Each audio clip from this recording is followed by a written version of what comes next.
Button दबाइए।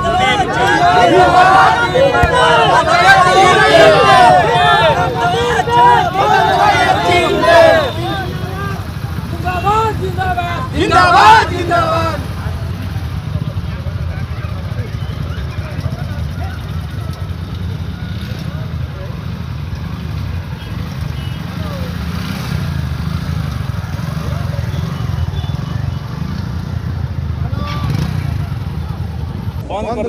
नमस्कार, आप देख रहे हैं चौपाल समाचार। चौपाल समाचार की हर खबर समाज पर करती है। और आज मैं इस खबर को आपको दिखाने जा रहा हूं, समाज से जुड़ी है और संबंधित है बासदेवपुर पंचायत से। आप दर्शकों को जानकारी है, पहले भी मैंने इस पंचायत को दिखाया है और यहाँ पर जो चुनाव होने वाला है, इसको लेकर अभी जो आखिरी दिन है चुनाव के प्रचार का, तो उसमें एक बाइक रैली से हम आपको अवगत करा रहे हैं। मैं दर्शकों को ये बता दूं, ये प्रचार नहीं है, यहाँ पर मैंने देखा है यहाँ की स्थिति और वो आपको मैं सीधे सीधे दिखाने चाह रहा हूं, जिससे कि आप भी देखें, समझें। और चूंकि आप इस क्षेत्र से जुड़े हुए हमारे दर्शक हैं, तो देखें कि इस रैली का क्या असर होगा इस पंचायत चुनाव पर, वो आपको देखना है, समझना है।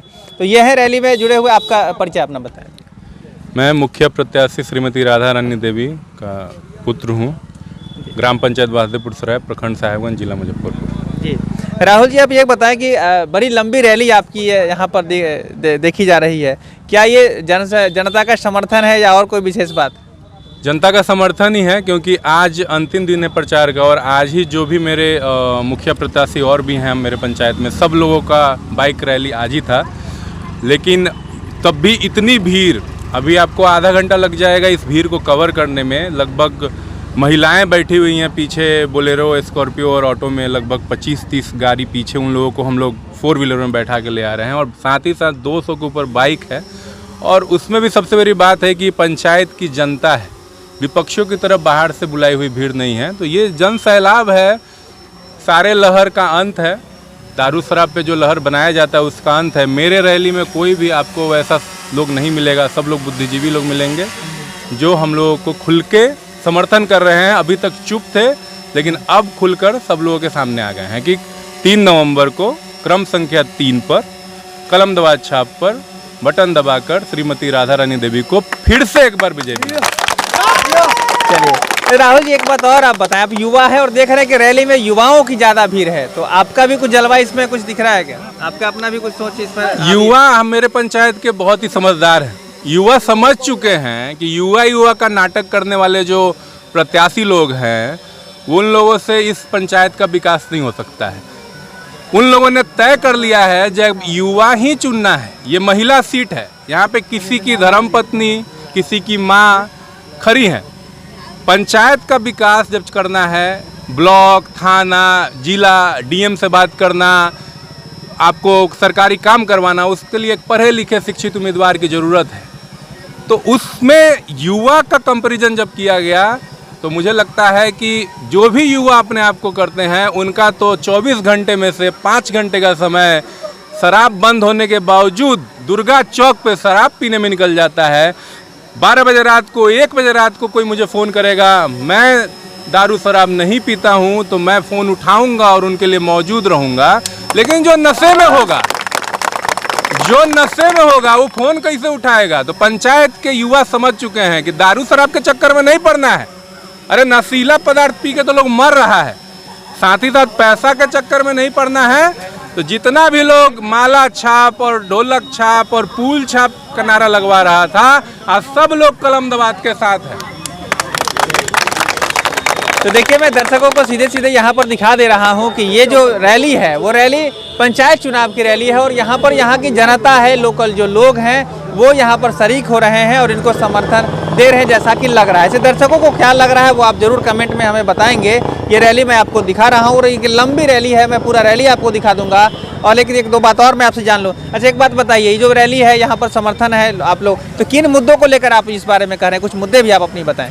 मेरे पास गिने चुने मुद्दे ये हैं। पहला मुद्दा ये कि परिवर्तन एक बार हुआ था। ये 5वां पंचायती राज का चुनाव है। 2001 से हम मुखिया थे, बीच में 5 साल के लिए लोगों ने परिवर्तन किया था। परिवर्तन का हर्जाना ये भुगतना पड़ा कि जो वर्तमान मुखिया उस समय के थे 2011 से 2016 तक, उन्होंने जनता का हाल चाल नहीं लिया, पर पंचायती नहीं किया, झगड़ा झंझट नहीं फरियाया।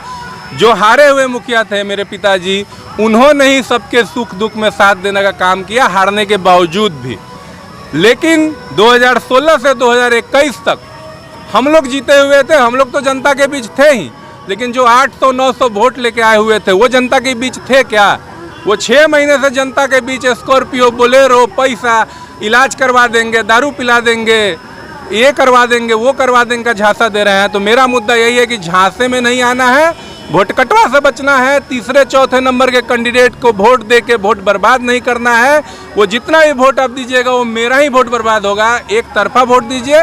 दूसरा मुद्दा, युवा, शिक्षित युवा, पढ़े लिखे युवा या जो शिक्षा नहीं ले पाए वैसे युवा, सबके लिए रोजगार सृजन हो सकता है। मैं ऑलरेडी मेट्रो सिटी में 2013 से पढ़ाई करने के बाद लगभग 8 साल से दिल्ली, बेंगलोर, पुणे में रह के अपनी कंपनी चला रहा हूँ। सारा चीज़ संपन्न है।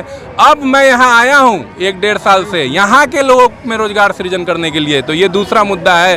क्या कोई और युवा जो अपने आप को बोलते हैं कि मैं मुखिया पति हूँ, मैं मुखिया पुत्र हूँ, मैं मुखिया जी का ये हूँ वो हूँ, उन लोगों के पास ऐसा शिक्षा का कोई मुद्दा है? उन लोगों ने 5 साल जनता के लिए कुछ किया है? बस यही 2 मुद्दा के साथ हम लोग चले हैं और पब्लिक समझ चुकी है, जनता मेरी समझ चुकी है, जनता मालिक होती है कि मुखिया जी के बिना ही पंचायत नहीं चलेगा। तो ये बातें हैं। देखिए यहाँ पर जन समर्थन, जन सैलाब, और मैं दिखाऊंगा आपको, पूरा रैली दिखा देता हूँ। बड़ी लंबी रैली है, हमने देख लिया है और आपको स्क्रीन पर दिखेगा कि कितनी संख्या है। यहाँ पर बहुत सारे सैकड़ों बाइक हैं, लोग हैं और जन समर्थन की बात जहाँ पर आपको दिखेगी। लगेगा कि तो बड़ी रैली विधानसभा के क्षेत्र में जिस तरह की रैलियाँ चलती है विधानसभा के लिए चुनाव में, उस तरह की रैली यहाँ पर दिख रही है। आखिरी में अभी चुनाव में लोगों को बरगलाए नहीं, कोई फुसलाए नहीं, डराए धमकाए नहीं, इसको लेकर क्या संदेश देंगे जिससे कि मतदाता निर्भीक होकर बेहतर उम्मीदवार का चयन कर सके? हम हाथ जोड़ के विनती करेंगे बासदेपुर सराय पंचायत की समस्त जनता से कि हर बार की तरह इस बार थोड़ा ज़्यादा हो रहा है। आपके घर में दलालों के द्वारा, ठेकेदारों के द्वारा, गांव का टेंडर जो लोग 50,000 1 लाख में लिए हुए हैं उनके द्वारा घर घर में घुस के महिलाओं का पैर पकड़ा जाएगा। दारू पिला के 1-1 हज़ार रुपया दे के, 2-2 हज़ार रुपया दे के वोट काटने का काम किया जाएगा। पैसा ले लीजिए, बिकिए मत, क्योंकि अगर कोई 1,000 में आपको खरीद लेता है तो 5 साल में लगभग 5 साल में 2,000 दिन होते हैं। तो आप हिसाब लगा लीजिए, एक दिन का 50 पैसे का आपका औकात वो बता रहा है आपको कि एक दिन का आपको 50 पैसे के हिसाब से वो आपको खरीद लिया, खरीद बिक जाइएगा। तो अभी क्या हुआ है, केसरिया में चुनाव हुआ है, जो लोग ये ठेकेदार लोग पैसा ले लेके और वोट का टेंडर लिए थे कि 5 लाख में पूरे वार्ड का वोट, ये वोट वो वोट, सबसे पैसा उछला रहा है। आप पैसा के चक्कर में मत पड़िए, दारू शराब के चक्कर में अपने बाल बच्चा को बर्बाद मत कीजिए। वोट उसी को दीजिए जो आपके लिए 5 साल यहाँ मौजूद था, जो अभी भी आपका काम कर रहा है। 5 काम किया हो जो आप लेके गए होंगे, 6 काम लेके गए होंगे, 3 काम तो यही मुखिया जी ने किए हैं, 3 काम और इस 5 साल में होगा। इस 5 साल के बाद पंचायत का आरक्षण बदल जाएगा, अत्यंत पिछड़ा हरिजन हो जाएगा। 5 साल के लिए आप उसी अनुभवी उम्मीदवार को चुनिए जो सबसे सक्षम है। अगर आपको लगता है कि मेरे से पढ़ा लिखा, मेरे से ज़्यादा सज्जन, मेरे से ज़्यादा समाज सेवी, मेरे से ज़्यादा मान सम्मान देने वाला और कोई कैंडिडेट है तो आप बेझिझक उसको वोट दे सकते हैं। तो ये है सीधी बात जो मैंने आप तक पहुंचा दी है। और यहाँ पर जो लोग हैं वो जन समर्थन है और इस तरह से इन्होंने अपनी बात आपके सामने रखी है। और दर्शकों के लिए मैं ज़रूर कहना चाहूँगा, चूँकि आप क्षेत्र से जुड़े हैं, सबसे पहले वोट तो ज़रूर करें। वोट आपका बहुत ही बहुमूल्य और कीमती वोट होता है, उसको देना आवश्यक है, क्योंकि आपके एक वोट से ही सत्ता बदल सकती है। तो बेहतर को चुनें और जब आपको बेहतर सामने दिखे तो ज़रूर चुन लें, ये भी मैं ज़रूर कहना चाहूँगा। तो आज के लिए बस इतना ही। कैमरा पर्सन अभिषेक कुमार के साथ मैं हूं अभिषेक आनंद, चौपाल समाचार के लिए। धन्यवाद।